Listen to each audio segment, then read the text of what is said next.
E obrigado a você que está assistindo o nosso vídeo. Se você gosta do nosso conteúdo, por favor, deixe o seu like, se inscreva aqui no canal, né? Pois bem, Portugal, por volta das 11h30 da manhã do dia de hoje, entrou em apagão completo, apagou tudo. Apagou as cidades todas, aeroportos, tudo, acabou a luz. E no país inteiro, em Portugal inteiro, né? E também na Espanha. Aqui, ó, a eletricidade falhou nessa manhã em Portugal continental. Tá, óbvio, na Portugal tem algumas ilhas, né? Ilha da Madeira, né? Essas ilhas não foram afetadas, mas no Portugal continental tudo foi apagado lá, né? Tem registro de problemas na Espanha também, né? E aqui está o caso da Espanha. Última hora, apagão elétrico massivo na Espanha. A rede elétrica afirma que levará entre 6 e 10 horas para solucionar todos os cortes que aconteceram, né? Então, em grande parte da Espanha, não é a Espanha toda, mas em grande parte da Espanha, se reporta falta de energia elétrica. Isso faltou em Madrid, Barcelona, Málaga, Sevilha e várias outras cidades. Alguns usuários também não têm internet e celular, serviço de celular não está funcionando também aqui. Apagão massivo atinge Portugal e Espanha. Outros países europeus reportam falhas também. Então também teve falhas reportadas na Bélgica, na Alemanha, na França, mas nesses lugares parece que é uma coisa de menor escala, ou seja, foram algumas cidades que ficaram sem luz. Pode ser o mesmo problema? Pode ser. Se isso for um ataque cibernético, é o típico de coisa que você espera. Por quê?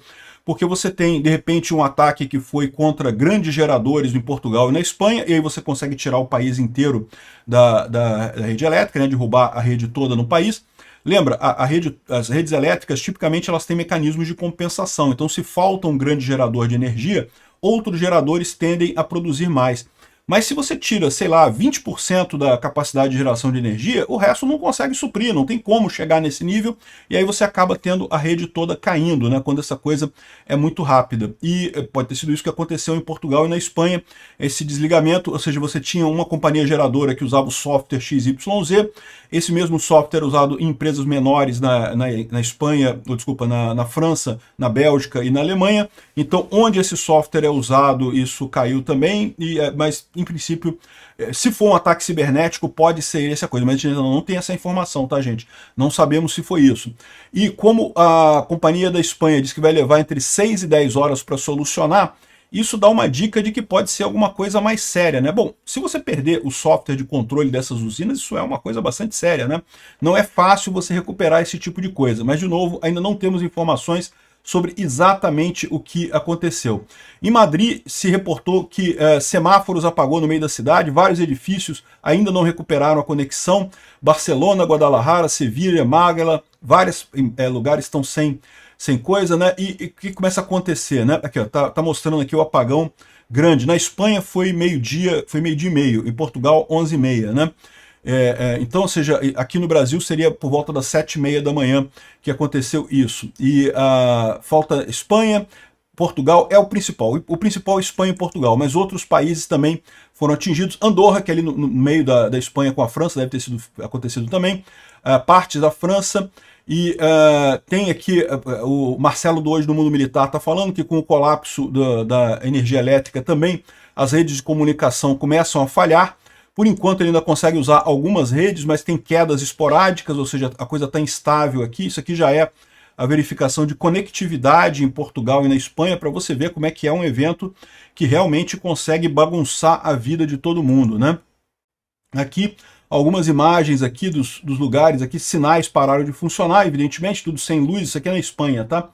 Sinais pararam de funcionar, então você começa a ter aqui uma confusão muito grande no trânsito, uma dificuldade muito grande das pessoas se organizarem aqui, né?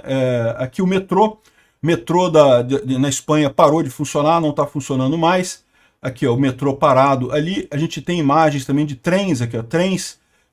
Isso aqui eu não sei se é Espanha ou se é França. Aqui, ó, passageiros de trem na Espanha. Ficaram parados no meio de não sei aonde, o trem está parado, não tem o que fazer, não tem para onde ir. Né? Realmente uma situação complicada aqui. Parece ser um trem de alta velocidade, mas realmente totalmente parado. E, de novo, a expectativa do órgão de energia da Espanha é de 6 a 10 horas para voltar a energia, ou seja, isso não é um mero apagãozinho, é um apagãozão, né? Não temos informações ainda sobre o que causou isso daqui. Tá aqui mais imagens de problemas com sinais, né? Você começa a ter os sinais parados aqui, e aí você começa a gerar aqui um monte de problemas, porque as pessoas não conseguem, começa a dar deadlock nos cruzamentos aqui, realmente a situação complicada ali, né? Que mais imagens de engarrafamentos enormes aqui na Espanha, por conta de falta de luz. É lógico, lá eles têm um clima um pouco mais agradável que no Brasil. Aqui no Brasil isso é muito crítico, porque você começa a perder comida, começa a perder coisas sem geladeira, né, o clima aqui no Brasil é quente demais para isso, mas lá eles não têm tanto esse problema. De qualquer forma, evidentemente, um apagão de 10 horas é algo totalmente sem sentido, né, totalmente danoso, né? Bom, o que acontece, o que causou esse tipo de problema? E aí que vem as dúvidas. Como eu falei para vocês, uma das hipóteses é justamente um ataque cibernético. Pode ter sido um acidente também, pode ter acontecido um acidente. Enfim, a gente não sabe ainda o que aconteceu, eles estão investigando isso aqui, né? Agora, uma coisa que está sendo levantada por algumas pessoas é que justamente Portugal e a Espanha já têm 40% de sua eletricidade vindo de fontes solares e energia eólica, né? Isso é uma coisa positiva, isso é um objetivo que as pessoas têm para acabar com o gasto de carbono, não sei o que lá, mas que tem muitos especialistas que alertam que isso gera um risco, né? Porque, de novo, você sabe, a energia elétrica ela não tem como ser distribuída, não tem como ser armazenada e também não tem como ser jogada fora, tá? Você não tem como jogar fora a energia, então você tem que produzir exatamente a energia que você consome.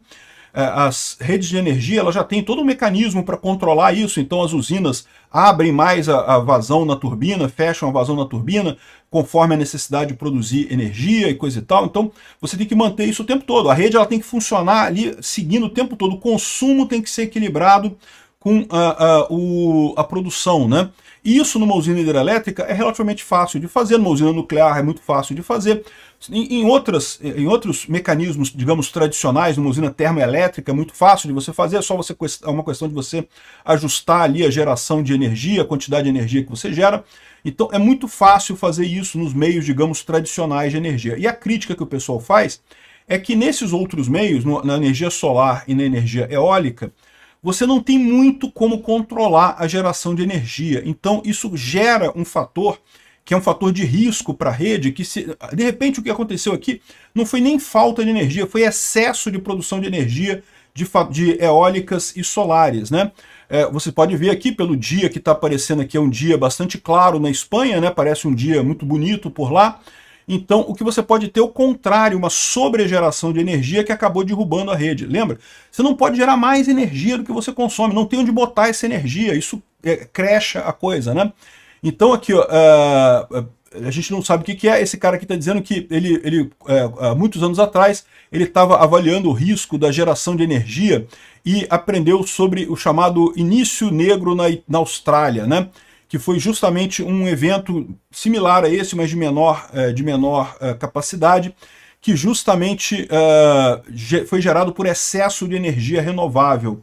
Ou seja, a energia renovável é mais difícil de controlar e com isso você gera esse tipo de problema. Pode ser isso que aconteceu na Espanha e Portugal? Pode ser, a gente não sabe ainda, tá, gente? Vamos aguardar, ainda vai ser investigado o que aconteceu aqui. Pode ser um acidente comum, né? Caiu uma linha de distribuição qualquer, um poste qualquer caiu, pode ser uma falta de energia, pode ser um ataque cibernético, ou pode ser isso daqui também. É um alerta para o pessoal aí que realmente energia renovável é uma coisa muito positiva, mas tem que tomar cuidado com ela. Ainda é uma tecnologia que está muito no início ainda para você ter um controle adequado sobre isso daí.